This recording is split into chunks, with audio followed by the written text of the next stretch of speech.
Well, welcome to WAY2B TV, where there's a better way to be than atheist or theist. I hope Colleen gets it figured out because we had her on there for a few minutes.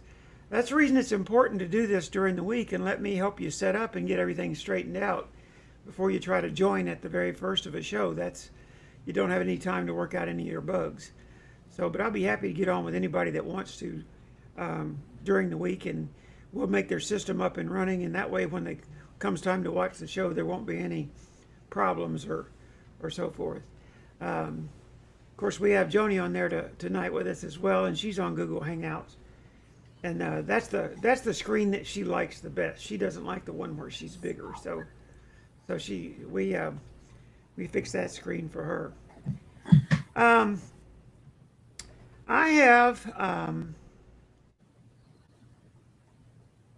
I have kind of a broader question tonight that I want to do with you all. Let me see if I can get this set up here.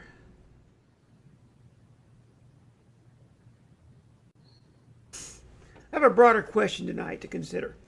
I plan to make a video out of it eventually, though.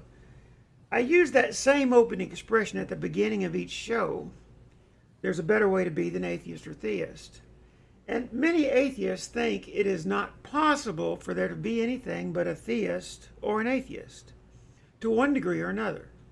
The word agnostic, atheists use as an adjective.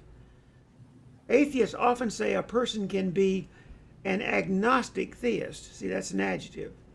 Not sure of the existence of God. And atheists often say a person can be an agnostic atheist. Again, an adjective. Not sure there is no God. So can a person just be an agnostic, a noun? Can they just be an agnostic? Not sure either way, in other words. The word agnostic means not Gnostic. Gnostics in ancient times were known as people with an absolute special knowledge they received from the gods. The most fundamentalist of theists today often sound Gnostic, all-knowing. Likewise, many atheists have a Gnostic tone to their rhetoric. Atheists often say that no one is just agnostic, but rather most everyone is either agnostic theist or agnostic atheist.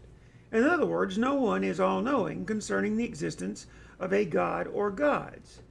Most atheists, it would seem, claim not to have enough knowledge or evidence of a God or gods to believe.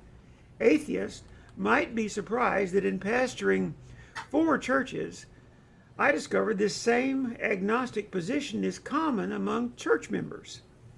It is possible that most atheists and most theists are in basically the same frame of mind. The self-identified theist knows enough to believe, but still has doubt.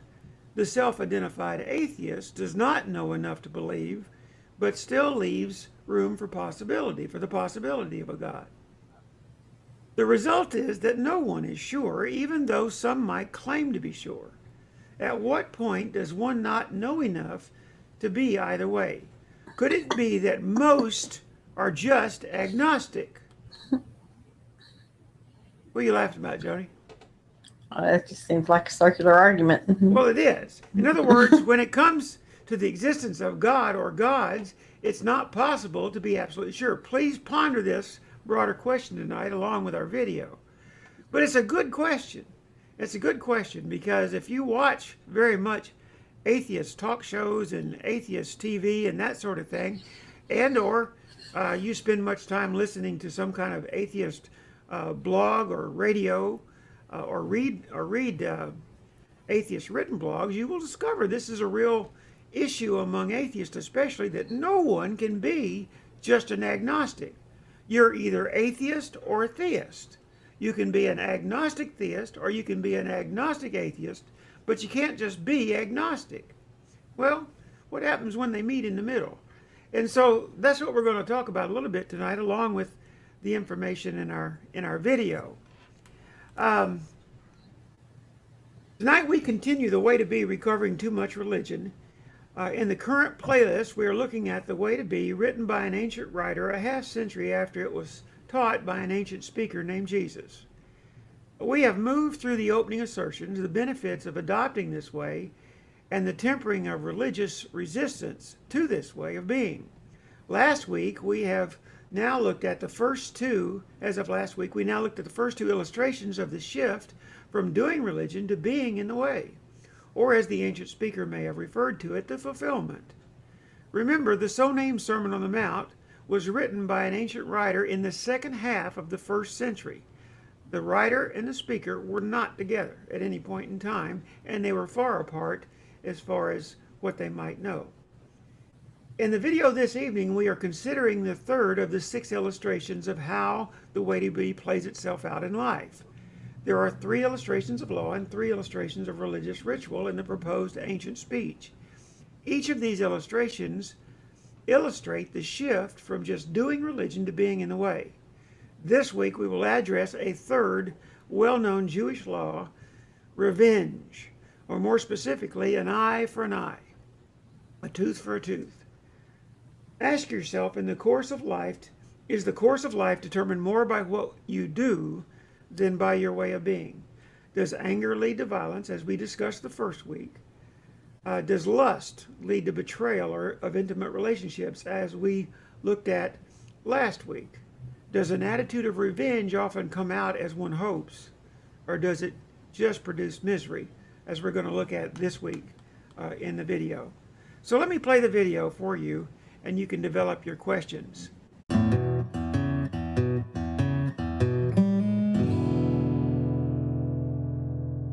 In this last of the 3 illustrations of law, the ancient writer has Jesus addressing an attitude of revenge.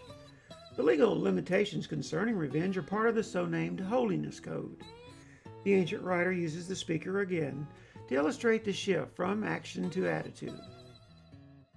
You have heard that it was said, "An eye for an eye and a tooth for a tooth. But I say to you, do not resist him who is evil. But whoever slaps you on your right cheek, turn to him the other also. And if anyone wants to sue you and take your shirt, let him have your coat also. And whoever shall force you to go 1 mile, go with him 2. Give to him who asks of you, and do not turn away from him who wants to borrow from you. You have heard that it was said, you shall love your neighbor and hate your enemy. But I say to you, love your enemies and pray for those who persecute you, in order that you may be children of Theos who is in heaven. For Theos causes the sun to rise on the evil and the good, and sends rain on the righteous and the unrighteous. For if you love those who love you, what reward have you? Do not even the tax gatherers do the same? And if you greet your colleagues only, what do you do more than others? Do not even the Gentiles do the same? Therefore you are to be perfect, as Theos in heaven is perfect." In the ancient speaker society, if one poked out your eye, the most you should do in return within the law is to poke out their eye. For a dislodged tooth, the offender received the same by responding in kind. Not limited to eyes and teeth, the legal idea was that you not perpetrate on any other any more than the wrong done to you. A little further into the speech, the ancient writer has Jesus state the converse of this principle: do to others as you wish done to you. The speaker's listeners have heard that it was said by their religious leaders, a distorted law of revenge. Love the one who treats you well and despise the one who treats you poorly. The idea is that revenge in action is not an issue for those who love in attitude their enemies in the same manner they love their friends. The speaker continues to say the way to be is mental management of attitude, preventing escalation to inappropriate action. The way is about being, not about doing. The speaker outlines the resulting visceral response from being in the way. Serve your antagonist, even pray for them. The ancient writer then expresses, the world happens, the sun shines and the rain falls on the honorable and the dishonorable. The true measure of a person is their visceral response to others, especially to those who are not friends, even those one perceives as an enemy. The writer then says we are to be perfect, as God is perfect. We cannot know how much of the God language is the ancient speaker and how much is the anonymous ancient writer a half-century later. But we can observe that the writer already has Jesus showing a propensity to use exaggerated statements to mark an important point. Just as the ancient speaker did not expect his listeners to pluck out their eyes or cut off their hands in the last video, he did not assert they can be perfect as their God is perfect. Not even the most pious sect of religion claims perfection with their God or gods. Still, the perfecting of an inner way reveals itself most profoundly in one's visceral response to those of whom one thinks the least. To both the atheist and theist, I would say, the ancient writer does not have the ancient speaker laying down new law for cheek slapping, walking distance, or lending money. Neither is he telling his readers they can be perfect. Both atheist and theist read literally into the text something far more complicated than Jesus probably had to say. The attitude to manage is mental vengeance. The way to be is charitable-minded, gentle, valuing relationship over ownership, making peace, especially with one's antagonist.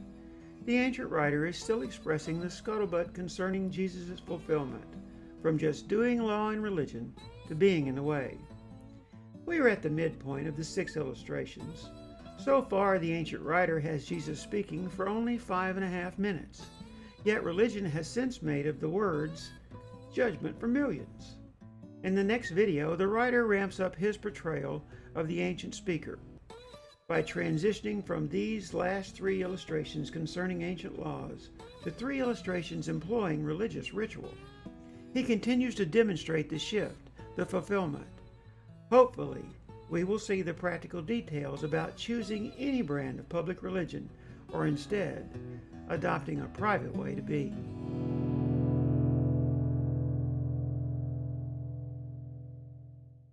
Well, I can see this is going to be an interesting evening. I was on the phone with Carol. She can't get her stuff together either. Let me mute Colleen. She's getting back on Hangouts. I can hear her. So we'll try this again. I've got Hangouts muted for a couple of seconds while she gets herself together there. Let's see, Joni. Let's see. Let me try something here.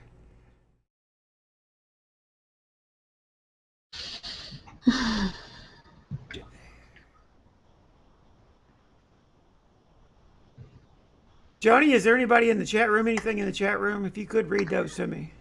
Amber said that she personally doesn't understand the importance of titles, referring to the agnostic theist discussion. And Colleen is saying, online with a laptop, but I only have a picture of a one-eyed person with a very large pencil. And then she said, yay, finally. So I think she's on. I think I see her, and she's got her headset on. Yeah, I see her there. She's got her headset on, and she's smiling. And it looks like she's going to be able to talk to her. Right now, I got her muted while she got herself together because she was making a whole bunch of noise, and all that was going into the recording. So she got herself together, though. That's all right, though. That's no big deal, Colleen, because what we're doing is we're in that period of time when we're in our infancy and we're trying to work out all the technical bugs and make it all work together and whatnot. I'm just tickled to death that we've got people on the chat and that we've got you two on Google Hangouts, and I hope Carol finds a way on while we're doing this. It was very difficult. Huh? Shouldn't have been, but it was. It was very difficult. It shouldn't have been, but it was. Well, we always make things difficult, I think, sometimes, or we try to. Success is what's important. Let me bring Colleen's picture up. And since technology hates me. We'll probably just listen to her voice most of the time tonight, but let me bring her picture up for a second and let's see what it looks like. There she is. The sun is starting to go down. Huh? It's like coming through the sun is going down, so it's coming through the vertical blinds. Okay. So you see yourself there on screen? Yes, I do. Unfortunately. Okay. Well, I'm going to go back. I'm going to go back to Joni. But at any rate, I just thought you might want to see that. But yeah, she's on there now, and we'll be able to hear everything that she comments about while we're on, and that will be cool. And then Joni, of course, is going to comment as well, and she's going to read the chats to us like she did last week. I found that very helpful. Her reading the chats. Well, it's going to be me and Amber, looks like. Huh? Just going to be Amber, looks like. Well, Carol. Oh, Carol hasn't got back on yet. I'm hoping Carol finds a way on. I know she said she could see it because she's listening, but she said the chat room wouldn't open for her. And the only thing I know to tell all y'all that are having any kind of troubles is the best thing you can do is what Amber does, and that is log on 30 minutes early. Okay, because that way we have time to fix all the problems. And then the other thing is, as far as the Google Hangouts goes, if you haven't used Google Hangouts before, the best thing you can do is send me your phone number, and we'll make sure that when you click join the Hangout, you're already up and running. And that way you won't have any problems at all, which would be great. I think I'm gonna play with my iPad. I don't have my iPad anymore. Somebody stole it. I take that back. We may have to play we may have to play with Joni's iPad. But anyway, we need to figure out if you can actually. I know that Google Hangout works on an iPad, and I also know that it works on an iPhone. The question is, can you get the virtual feed? Because the virtual feed lets you watch the show and hear the show and talk on the show all in real time. No lag, no 30-second delay. And okay. that's very helpful to carry on a conversation where you're actually talking about the same thing at the same time. The chat room, I'm reading it, and of course you all are making your comments 30 seconds after I say something. And Colleen put a text on there saying, "Been an interesting week on Facebook with conversations on religion." Oh, cool! I want to hear. I want to hear about some of those. But before we get into that, Joni, what do you think about this question? What do you think about the broader question tonight? When it comes to the existence of a God or gods, is it even possible for anyone to be absolutely sure? Are we all agnostic? The noun. As in, we're not sure? Right. That's what agnostic means? Well, Gnostic means... I would say we're all agnostic, yes. Gnostics were the people in the first couple of centuries that were all sure of this special knowledge they got directly from God. And of course, if you ask a Gnostic about it, they would say, of course you don't understand it because you're not Gnostic. We were chosen, and we have this special knowledge, okay? And of course, that sounds a lot like fundamentalist theists today. But sounds like a politician to me. Well, nonetheless, that's what a Gnostic is. You could be Gnostic or you could be agnostic, because Gnostic starts with a G. Now, right. Same thing with theist and atheist. You either believe in God or you do not believe in God. And an agnostic theist is not sure if there is a God, but that's what atheists say. They're not sure about there's a God. Well, if you're not Gnostic about not being atheist, if you're not Gnostic about not being theist, that's too many knots. I'm trying to figure out what it is you're actually trying to say to me, okay? And so the problem I have is I think maybe there's a bit of a misnomer in all that being Gnostic is probably what most people are. My experience with church people after pastoring 5 churches is in my conversations with church people, especially a lot of the private conversations.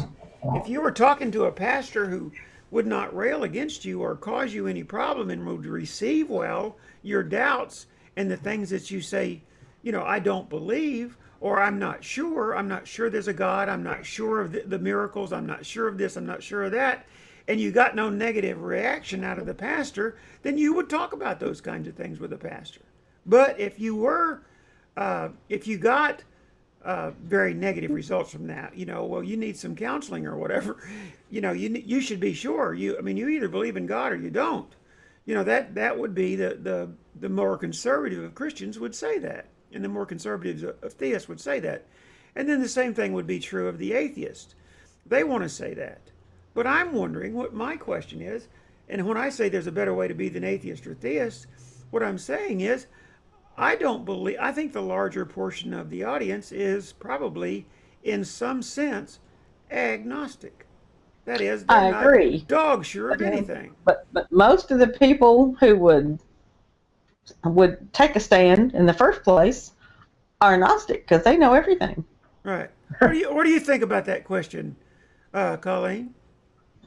Well, I agree. I think most of us are agnostic. I know I am hopeful of there being a God or gods. And interestingly enough, this has been a bad month for me. It's the 1 year, marks 1 year, my son being gone. And watching Pope Francis arrive just absolutely made me sob. Right. And I don't know why, because I have had not so good relations with the Catholic Church in a very long time. They basically told me my children were bastards because I married a Methodist. Right. Right. Well, when they're wrong, Colleen. Well, I know. I don't know. I don't know about you marrying a Methodist. That may be a really bad thing. I don't know. So. Well, it lasted for 31 years, and I had three wonderful children. So can't say it was a failure, but it was an interesting ride. Okay, Colleen put on there. She said, "I'm finally here. Hi, everybody." Hi, Carol. Yeah. Well, Amber, I know what you're saying is putting labels on everybody, and that's what it comes down to. That's why you hardly ever hear me talk about being agnostic per se, and I never talk about being theist or atheist per se. Instead, here's the thing with me, and a lot of people don't understand this, but there's the thing with me. I was an engineer, which is an applied science. So the arguments of scientists concerning the universe and the natural forces of the universe are not lost on me. I had to take biology, I had to take physics, chemistry, I had to take calculus and a lot of mathematics. I had to take thermodynamics. I had to understand what happens when a hurricane hit. I had to understand what happened when an earthquake hit, and so forth. And the fact of the matter is, all of the scientific principles are not lost on me because I practice and applied science for my career as an engineer. Now, with that said, when I got through with that career, I went to Southern Baptist Theological Seminary and learned Greek and Hebrew and studied the Bible in a way that I'd never studied it before, to an extent I'd never studied before, and wrote my heart out one paper after another for 4 years. And the fact of the matter is, so the theological arguments are not lost on me. Biblical studies is not lost on me. But what is lost on me is people who read the Bible literally to make their own points. And both theists and atheists do that. In other words, what if Jesus was just a simple man? Colleen, you've got some sound on there, hon. All of a sudden it came on. So Okay. I shut the phone off. I don't know why the sound came back on. It was muted. Okay. This is going to be a fun day, I can tell. Yeah, but it'll be interesting because we haven't had a show where we try, and I've been begging to do this. So I mean, I'm not upset. That's at all. Yeah. Yeah. Yes. We're trying to work out the kinks is all we're doing. But at any rate, so the problem is that for me at least, and it began in seminary. For me at least, what I see is a Bible which is not inspired or inerrant, and that's pretty easy to see. But then also what I see is that the gospel writers, who were not Matthew, Mark, Luke, and John, I call them G1, G2, G3, and G4, but the gospel writers still have the contiguous line of thought of Jesus sticking out, it would seem. But on top of that is a boatload of supernatural embellishment and other things that cause you to be unable to concentrate on that contiguous line of thought. And my goal in life, my goal in my writing and in my speaking and all that, is to try to discern what might have been the contiguous line of thought of Jesus and what does that mean. And it puts you in a different place than the tone of the most vocal of theists and the tone of the most vocal of atheists. And so if other people want to label me, it's really kind of an interesting thing, because atheists are disappointed in me, knowing that I don't believe in the supernatural, but they're disappointed in me for still wanting to follow Jesus' teachings. And at the same time, Yeah. theists and my theistic family and friends are disappointed in me because I don't believe in anything supernatural. So the bottom line is, I have chosen this place to be in the middle of this. And if there is a polemic view, one atheist and the other theist, that is, they are poles. They are the extreme of each thing. So the hard atheist knows there is no God. And the fundamentalist theist is absolutely true. They know the absolute truth, and there is a God. All right? Especially the Christian fundamentalist theist. Then if there is these polemic views, and if you can be an agnostic theist and you can be an agnostic atheist, as I have heard 100 times now, then at some point that knowledge dwindles until you move toward the middle. And when you get into the middle, there's a place in there where you neither are not sure you're a theist or not sure you're an atheist, or sure you're a theist or sure you're an atheist. In other words, there's a place in there where you really don't relate to either side of the question. Now, an atheist will tell you that's impossible. Most will. And many theists will tell you that's impossible. But the fact of the matter is, it's not impossible. I identify myself. I label myself just like everyone else labels themselves. And the result is that the theist will label me something and the atheist will label me something else. But given the position that I've taken, I don't think the atheist can agree on what I am, and I don't think the theist can agree on what I am either. So it's pretty a good. That's just their opinions. Yeah, I think it's a pretty good place to speak from related to this subject. And Carol says, I don't know what I am. I believe in a God. I also believe this God could simply be within each of us or a great spirit in the universe. I just don't know, and maybe never will. I know one thing you are, Carol. You're a steely-eyed rocket scientist, because you figured out how to get on this show and get on that chat room. And so, good for you. I'm glad you're there. So, I don't know what I am. I believe in a God, but I also believe this God could simply be within each of us, or a great spirit in the universe. I just don't know, and maybe never will. And that's not a bad place to be, Carol. It really is not. You would have a hard time getting me to say there is no God. And you'd have a hard time getting me to say I'm absolutely sure there is a God. Okay? And I'm hopeful. Huh? Yeah, I mean, I'm hopeful. When you get right down to it, what about living this life? You want to give that a try? You know? Let's live the one we got. The life that we have is gift enough, and not even if we don't know where the gift came from. Life is a wonderful thing, and so why not live this life? Why not live this life? Why not be in harmony with everybody else? Yeah, the best we can. Yeah, and try not to poke anybody else in the eye. Let's see. Carol said, "Does that make me an agnostic theist?" That's what a atheist would say about you, for sure. Okay, and I think some very conservative fundamentalist theists might say that about you also, but I'm not sure the fundamentalist theists would agree there's any such thing as an agnostic theist. Either you know there's a God or there's not, or you don't. You see, the problem was that the Gnostics of the first couple of centuries were pagans. And all pagan means, it doesn't mean anything evil. It means they believed in many gods, not one God. Right. And so that's all. And so the pagans. So were they right or wrong? Huh? So were they right or wrong? I have no idea. But what it is the Gnostics believed they had this special knowledge, and there was a million brands of Gnosticism.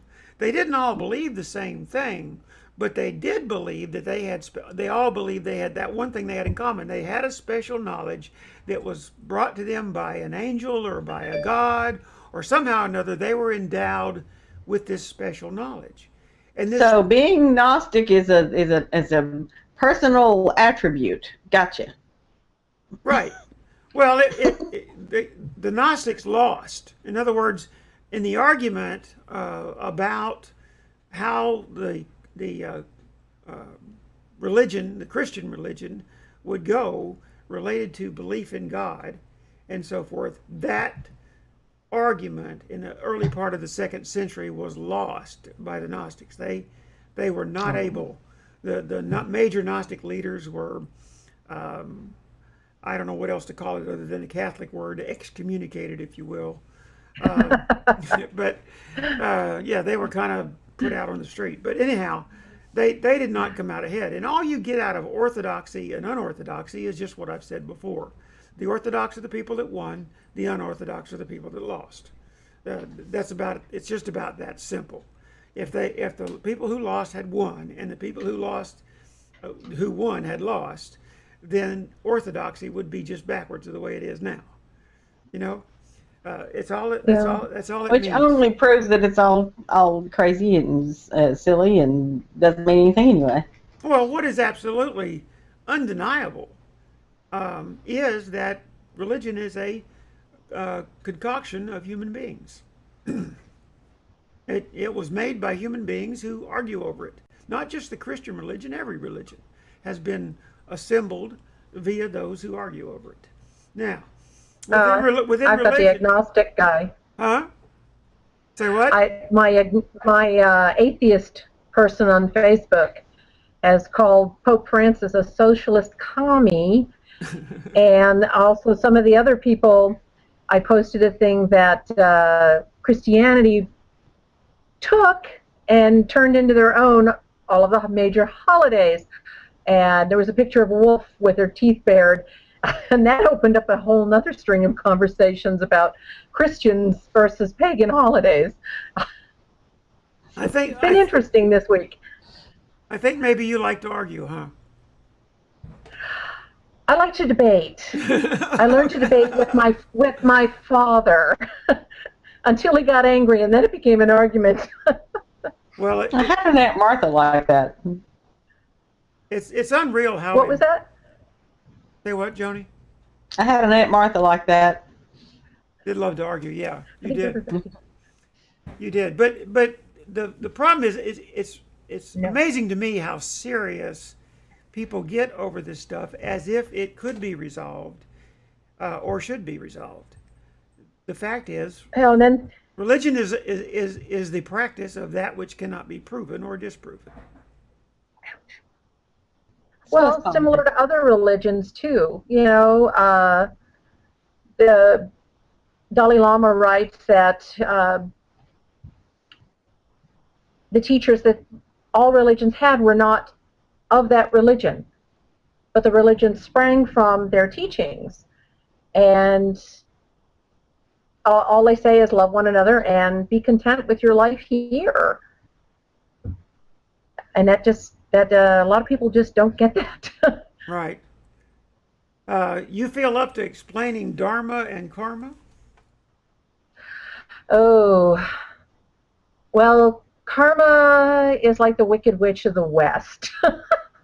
You have to be very, very careful with karma, because if you seek karma on somebody who has wronged you, or you perceive to have wronged you, and karma finds out that it was in fact you, then she will lash back at you tenfold what you hoped the person you were wishing karma on would get.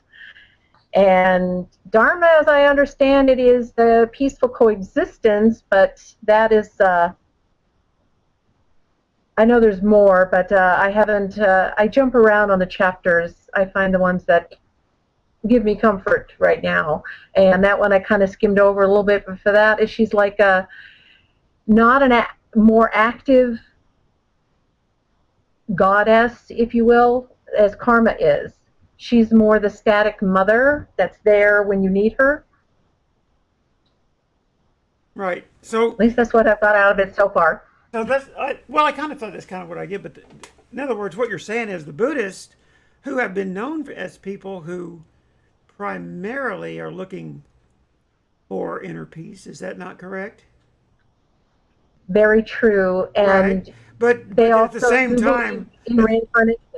at the same time, there's a very supernatural element to Buddhism.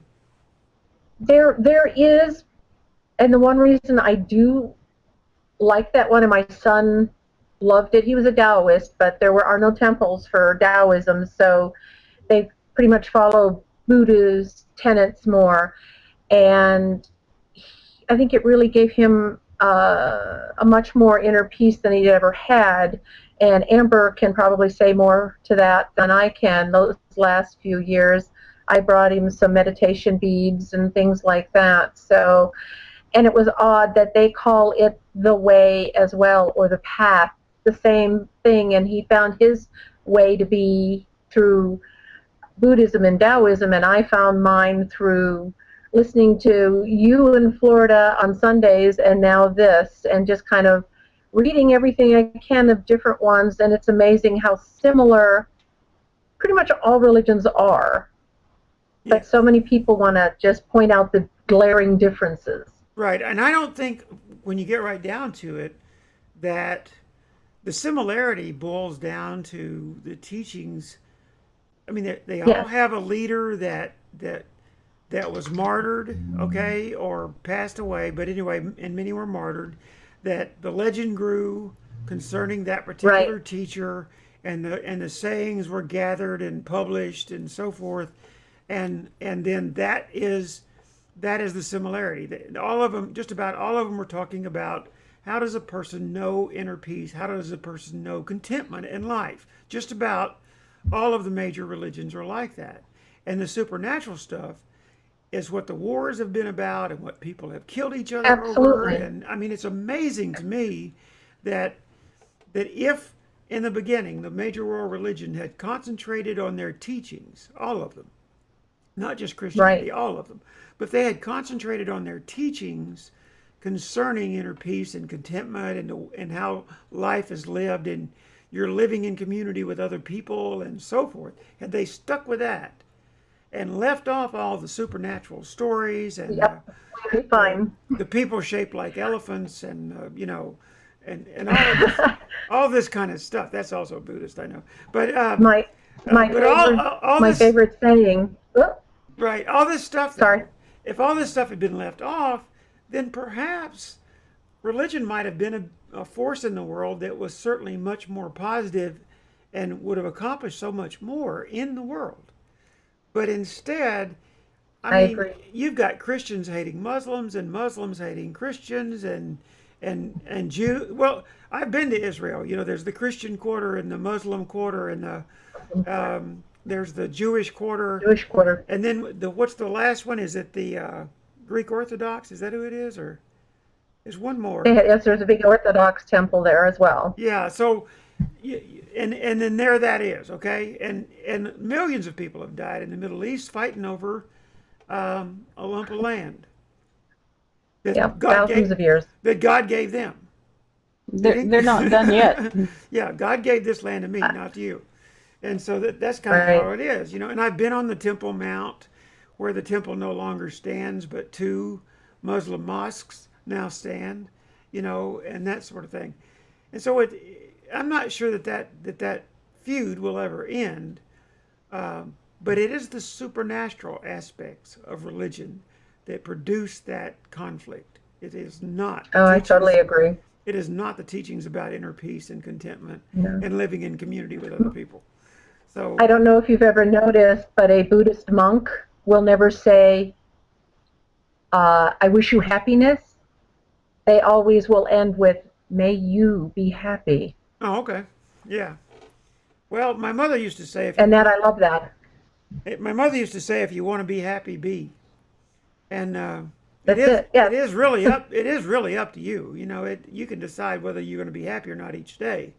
And I think that, for me, the one I know the best is not Buddhist. The one I know the best is Jesus, and what he had to teach, and all of what got piled in on top of that. But That's basically what Jesus taught. You don't need the scribes and Pharisees. You don't need the load on your shoulders. You don't need all the ritual, the stuffed staff in the ritual, as I call it.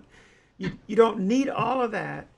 What you need to do is to learn how to mold and make yourself so that your visceral response to the world will be different.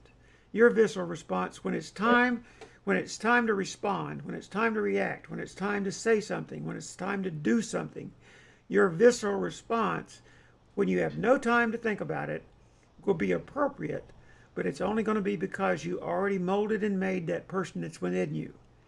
You know? And a lot of I'm people, still working on that. and you cannot fake it till you make it, okay? That is not part of the deal. I would rather have somebody who's struggling mightily with being a jerk to be themselves while I see them working on it. I would rather know that person than to know the praise your Lord, praise the Lord and we're praying for you bunch, okay? That's just kind of where I'm at in life. I agree. I get tired of the ushy-gushy scene that you act out in public and you scream at your kids in the back seat all the way to church. I don't get. Okay? I don't. And I pastored enough church to see it up front and know what it looks like. And many people were the Pope at church. Somebody said that, well, President Obama, who I appreciate and like just fine, said something about the Pope's humility. Well, only thing I know to tell anybody about that, and I've a lot of people have said that, and I understand what they're saying. He is very different than other popes, and I think he's doing some things in that position that some other people should have done. But I can promise you, humility does not come with a camera crew. It does not. No. Okay? You can wash somebody's feet. You can wash somebody's feet, but when the angle is perfect and the lighting is perfect, and all the news media get the clip, you pretty well know what you got, okay?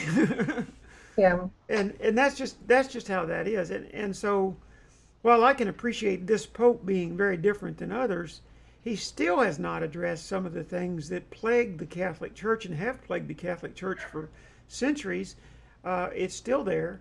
It's still talked about. When I was in Massachusetts pastoring there were some sort of court hearings going on related to the abuse of young boys who were now 55, 60-year-old men on television crying. Okay? Yep. Almost every week. If you ever go to a heavy Catholic, unfortunately, yeah, go ahead. Carol, and unfortunately, your sorry, Johnny. to your about the supernatural, if the churches had just left it alone, she definitely agrees with you on that. If we could have left out the supernatural, we could all be more at peace. Yeah. Yeah, and as far as your private thoughts about whether or not a God exists and so forth, that's where I see mine. Okay, I have private thoughts about supernatural beings, about God, about heaven and hell, about all those kinds of things. But the position I take on this show, when we talk about it on this show, is there's a better way to be than atheist or theist.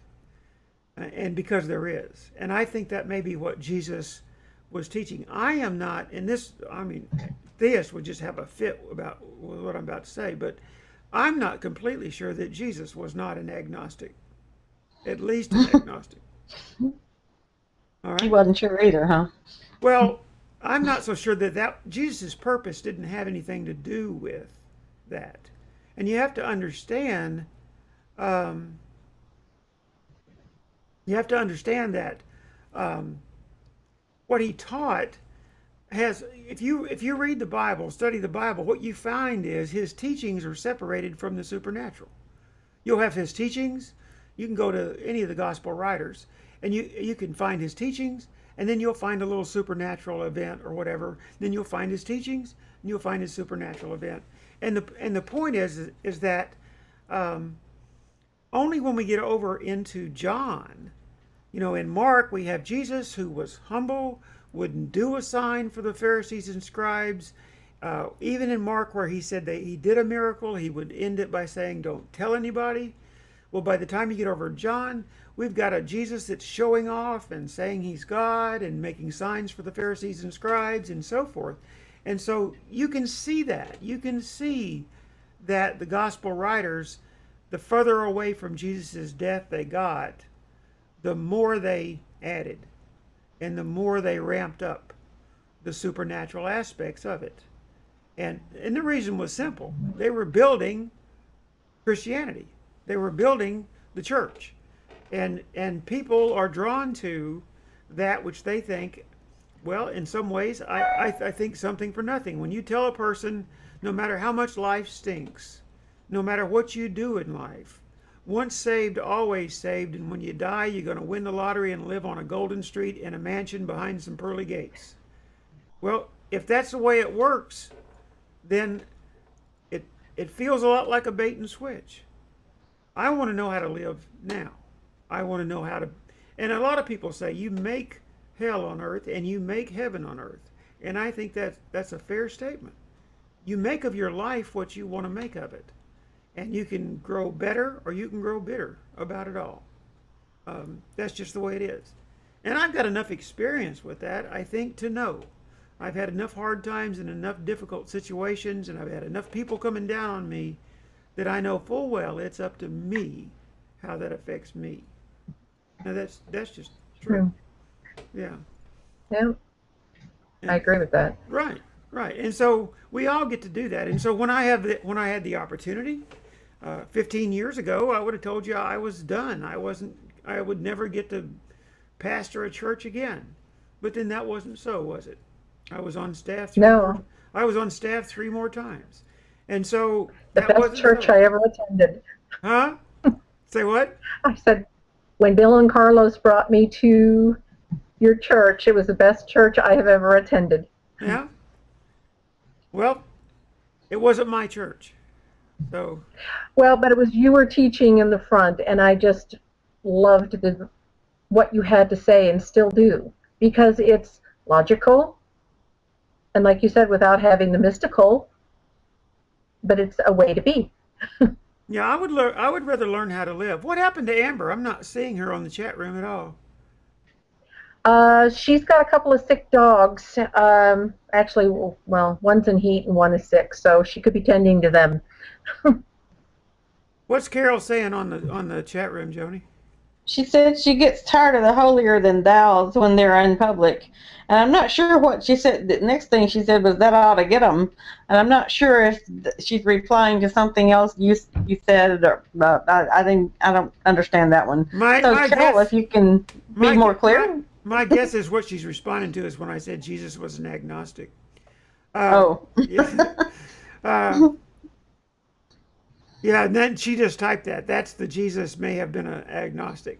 Okay, there's Amber. There's Amber. She's still there. Hope your dogs are okay. Any rate, this has been an interesting night because I was determined to get somebody on Google Hangouts and us to have voices, more voices in the room than me, and that happened tonight. And it took a little fiddle faddling and fumbling around to get it all together at the beginning. But her sound is good. Can you understand Colleen okay, Joni? Yes, I can. Yeah, me too. And the new system Both your sound is good. Say what, Colleen? Both of you sound great as well. Okay. Yeah, we can, for Amber's sake, we'll just put Colleen back on the air for a second.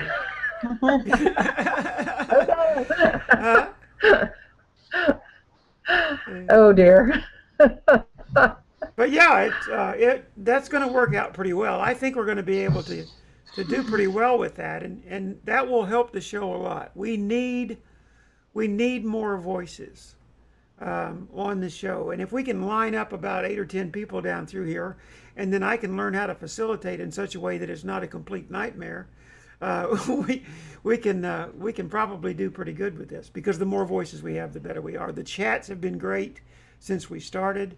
And I knew that. You'll find your balance. Yeah, I knew that Colleen would have something to say when she came on, and I think she does have something to say. I appreciate the fact that she is not very narrowly focused on a single religion. That's a good way to go at it, and just look at everything. And was it Amber or Colleen that said? Which one of you all said that I'll listen to anything that moves me forward in my life? Amber. Was it Amber that said that? ever. Hmm. Yeah. Mine, I do the same thing. And just to let you know that your words are reaching into the next generation. The weekends when my grandchildren are here on a Thursday, they remind me that the WAY2B TV is coming on, and they listen as well. Is that right? I didn't Now, know that. Yeah. Cool. my granddaughter just made her first communion in May, and my grandson is going to be 13, so he's in that phase. But they both listen to what you have to say, and they enjoy it. I did ask their parents' permission first, saying, this is what I'm doing right now. And they said that's fine as long as it doesn't interfere with their CCD classes. And I said, I don't think it's going to interfere, but it might make them debate the teacher a little bit. Well, so she's in confirmation right now. That was when I was in Massachusetts. Mother Angelica had a TV show every day, and they did the I rosary. remember her. They did the rosary and the Our Fathers every day. Yes. And I can't Every believe day. I sat there and listened to it sometimes. But at any rate, they advertised a book during that period of time, and that was her book, and it was called How to Keep Your Kids Catholic. And so, because so many young people are leaving the Catholic Church. Yeah. And I did a very poor job. Say what, Colleen? I said that I kind of did a pretty poor job. Only 1 out of 3 remained Catholic. Yeah. Well, That one went Buddhist. The other one is like me, kind of, that sounds good. Okay, we'll go along with that for a while. well, we've got, I mean, the fact is, I have come to believe that the young people, especially in our current generation, think for themselves. I think what we're doing, is we're losing it. In other words, let's say that I'm right, and the contiguous line of thought of Jesus will make you more content in life, and it's a good way to learn how to live in community with other people. Let's say that I'm right about that for a second. Now, if I'm right about that, the young people have pretty much in the past 20 or 30 years, as we've developed a few generations of young people, have pretty much decided, I don't want to hear nothing about the church, I don't want to hear nothing about God, and I don't want to hear nothing about Jesus. In other words, have we helped or hurt what Jesus had to say? That's my question.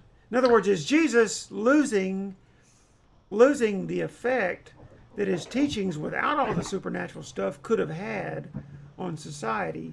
Have we almost erased the good part of what Jesus had to say? And that's what I think he said. I think the gospel writers pretty much added the rest. I have a number of friends in the Trinitarian Wiccan, which everyone says, how can you be Trinitarian and Wiccan? But they That's a good question. do listen to the, yeah, but it works. It does work. They do believe in the teachings of Jesus, just not those of the church. And they, some of them believe that Mary embodies both the mother, the young woman, and the crone, which in pagan or Wiccan religious terms is the static mother in 3 phases. Oh, So it's interesting. Yeah. But they do talk about Jesus' teachings, just not those of any churches. Right. My sister has told me a lot about Wiccan stuff. She's read a lot about it and has got a great interest in it. But she's married to an Episcopal vicar. She's married to an Episcopal vicar that's 21 years older than she is. And so that's an interesting pair to say the very least. Well, Yeah, I hear somebody's dog. mine, they've decided they're going to play on all the furniture because they're reminding me dinner time is coming. Yeah, And I'm glad of the noise because having 2 quiet dachshunds is not a good thing. right. Well, I'm gonna try to close out things. I do appreciate everybody being here tonight. I think what we talked most about was the bigger question, the broader question about can you be an agnostic, or does agnostic have to be an adjective? Well, I've always, all my life, known agnostic as a noun, and that people who are agnostics just simply didn't claim to know everything, or claim to know very little for sure. And it was because they didn't feel like they had absolute knowledge, that they knew the absolute truth, especially as it relates to supernatural things, and especially as it relates to some of the beliefs of various religions. But setting that aside for a moment, the lesson tonight, the third law that we looked at, listened to, that law of revenge, the question for it is does revenge often turn out like we hope for? In other words, if we take somebody to court, or we get in somebody's face, or we strike back when we're struck, either physically or verbally, does that usually work out for you? My opinion is no. It almost never works out. No, Right. It almost never works I out. agree with you, and I'm actually going through a lawsuit right now for my son, and it breaks my heart. It breaks my heart. It makes me feel not dirty, but just like, not happy. But it needs to be done. It needs to have practices changed. But the act of going through a lawsuit, I know why so many people just give up. It is so draining emotionally. It just hurts your heart. Well, Jesus taught this stuff in order that people might understand how they could live a content life without marching to the tune of 613 Jewish laws. And so when you get right down to it, I wonder why the atheists, in most cases where I've listened to the arguments, have taken the Bible and read it literally, just like the theist does, or the conservative theist does, especially, and then they wind up trying to make Jesus either incompetent, unethical, giving bad advice, some kind of a doof, and they actually say that, Jesus, if he was God, then a wise God would know better than this, and so forth. And so the problem that I have is that almost the entire amount of the Sermon on the Mount that we have listened to so far can be said out loud in 5.5 minutes. Now you think about this, is halfway through the Sermon on the Mount. It's only 13 minutes and 13 seconds. Almost halfway through. Now, why in the world, or how in the world, over the millenniums, did religion, the Christian religion in particular, make of what Jesus had to teach all of these terrible judgments and laws concerning all kinds of people? How did that happen? Because Jesus was, after all, standing in front of a group of people, saying what came to his mind, and the metaphors and the illustrations that he used were not saying. Do you realize how damaged divorced people were for hundreds of years, or 100 years at least? Do you realize how damaged divorced people were in this country off of a verse or two, off of an amount of teachings that is attributed to Jesus that would take less than 30 seconds to spit out? Now that could have been nothing more than Jesus taking a convenient illustration they all understood. That's all. Paul expounded on a lot of that stuff. Yeah, and Paul did expound on a lot Made of it made it a little bit more magnified. Right. And Paul is one of the ones who managed to inflate Jesus into something else other than just a very wise teacher. And so we don't need... Carol says we have damaged the effect that Jesus' teachings have. Yes. And then Amber says, I have seen some bad apples in the church, but I have also been to a lot of great churches. I've met a lot of honest church-going people and even young kids. And Carol agrees, so true. And that is true. Oh, I agree. I would agree with that. As a matter of fact, I would go further than that. I pastored 4 churches and went on staff at a 5th. And what I find is that most, not just some, but most of the people that are in church with me, first of all, most of them were not hardcore believers in the party line. But second of all, most of them were just people trying to live decent, content lives. That's all. Now, the people who really had this way about do the them, right thing. the people who really had this way about them were few in number, and people would look to them in a crisis situation. The people who caused the most trouble in church came out of one of 2 scenarios. One is they had very much a control fetish, and they were looking for a place to control something. Okay? And then the other one was they gave a lot of money, and they were looking for giving that money to control. In other words, they had a bigger say than someone else in the church. The people who gave Self-importance. the people that I've known over the years that gave the most money, that had the biggest effect on the church, who had the most honest and sincere effect over the church, nobody much knew they gave it. Okay? I mean, nobody much knew that that's where the money was coming from. But the people who would turn the money off like a water spigot in order that they get their way, or want to have the most say. There was a lady at a church Joni and I attended that offered to give half the money it took to put all new chandeliers in the sanctuary. And as the result, she would give half the money for them. The church council or whatever went off and met, and they came back and they said, we really appreciate your offer, and it was very kind, but we believe we'll just keep the chandeliers like they are. And the reason for that is she was going to pick out the chandeliers, and they were going to have her name hanging on the wall related to them, I guarantee you.